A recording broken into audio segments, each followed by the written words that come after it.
Yeah, I'll react to that, sure. Hey guys. All right. Oh. Sorry. Original link to the video top of the description. My name's Connor if you're new. Let's learn how to spot a trainee British Army sniper before they see you. That Saving Private Ryan scene. They were in the rain and the rubble, and like the last second, it's like, oh my god, that'd be the scariest moment ever. It's like for a split second, you're like, oh my god, he sees me first. I'm dead. Lights out. Through the scope. Does anyone know what scene I'm talking about? Okay. Yeah, let's find out. Forces News. Everyone wants to be a sniper, but obviously with the mystique of sniping, not many people will actually know and can know that you are what you are. So it's the role you want to shout about, but the role you can't tell anyone about. Exactly, yeah.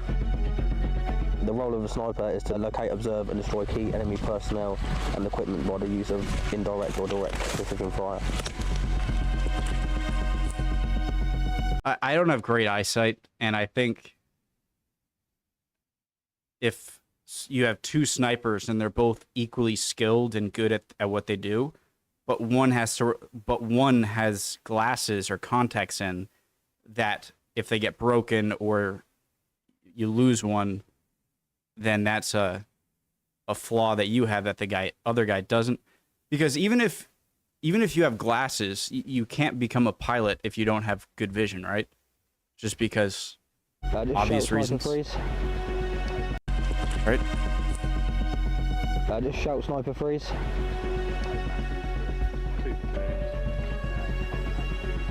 mate, that's them frozen. Yeah, Roger, just keep coming down, mate, keep coming.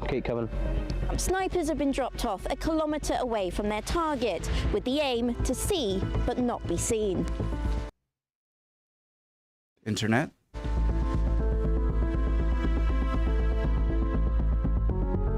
Sniper's name? Yeah, Roger, mate.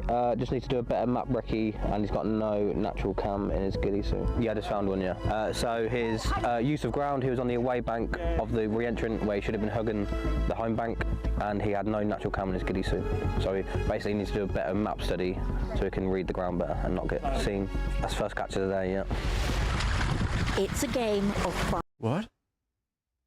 He was on the away bank of the re-entrant where he should have been hugging the home bank, and he had no natural cam in his ghillie suit. So he basically needs to do a better map study so he can read the ground better and not get seen. That's first catch of the day, yeah. Okay. It's a game of find the sniper under a cover of mist as trainees are put to the test. What we're looking for today is the potential snipers using the correct use of ground. That is the biggest thing when they will fail the stalk. So if they don't do a proper IPB and intelligent preparation of the battlefield, map recce, they will walk out in front of the OP potentially. Okay, that makes sense. Also things like sudden movement, insufficient camouflage. So again, if they're in like some gorse bushes and they've got elephant grass in their ghillie hood, we're going to spot that straight away. Also like movement trails in elephant grass, we can see where they've been crawling about. Left of that tree, base centre of that is a mound there, you see it? Yeah, is that 10 metres though? I don't know.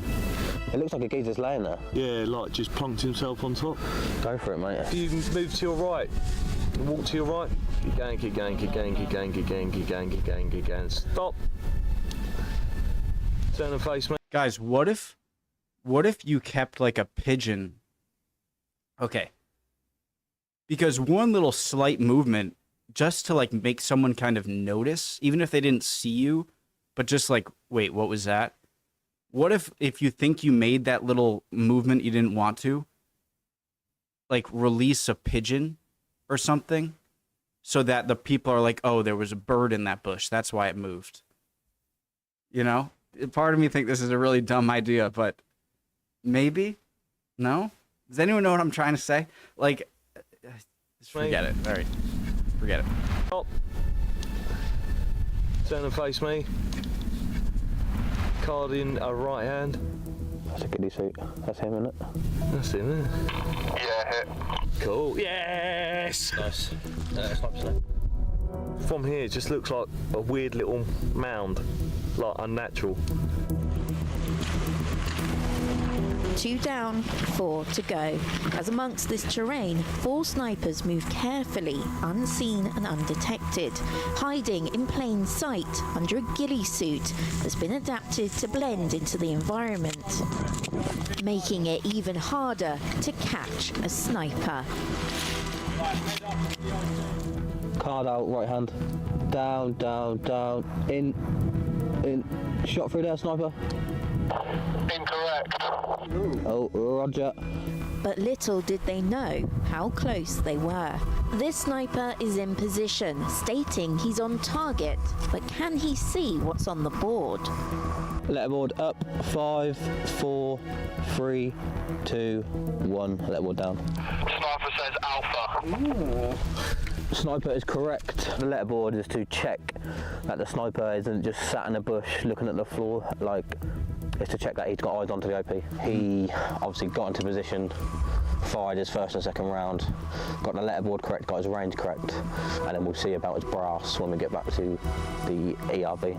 Their use of ground's getting a lot better, so like we said on the first talk they done, they was all getting pinged on the way in, they was walking out in front of the OP, not looking at their map properly, not using the folds on the ground to get into their FFPs, their final foreign positions, but they seem to be getting better, especially with their the natural veg in their ghillie suits are getting more and more. It's hard work, but like we say, we can't be lazy, we need to be motivated men. That sniper passed this round of stalking, to the delight of his senior snipers, as they work against the clock to get trainees ready for the call to the front line. They're getting there, but arguably we've got a long way to go. A long way to go, but unfortunately with sniping, the difficult part is all the assessments are set up and ran by qualified snipers, so it's a massive step up. It's not like basic training, putting a bit of grass on your helmet and be like, oh, that's sufficient camouflage. No, there's so many more considerations they need to factor in. They'll get there.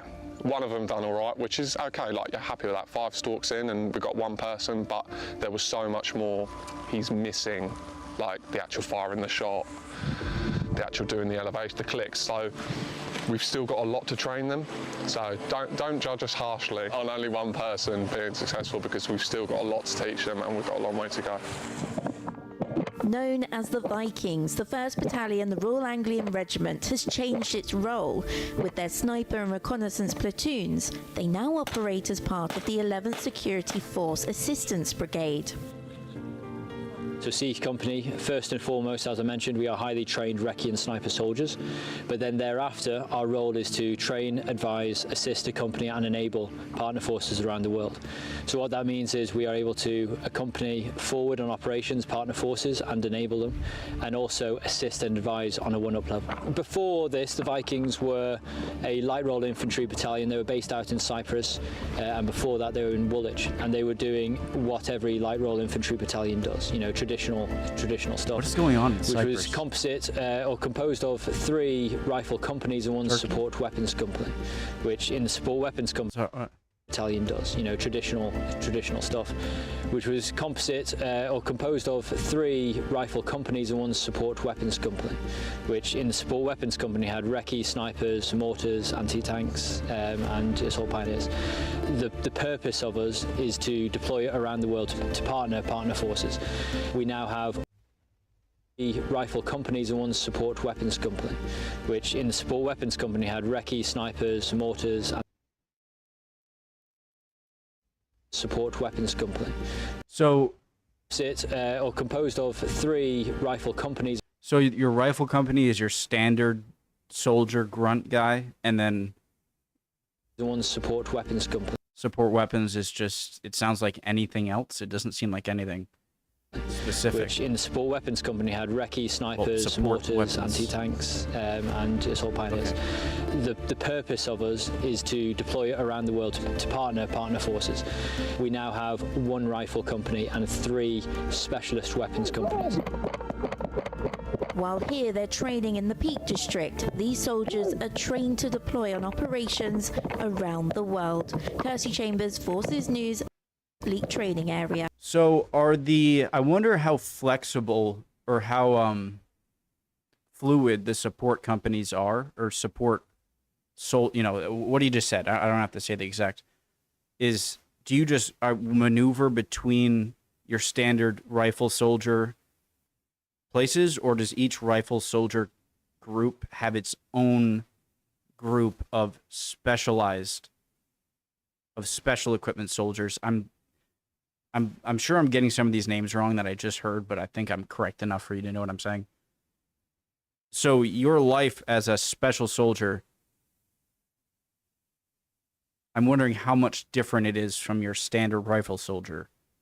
You know, are you always with them, or do you just kind of plug in and out, and maybe it's a combination of both. I don't know. All right, guys, amazing video as always. Would appreciate any comments down below, and hopefully I'll see you guys next video. Bye, guys.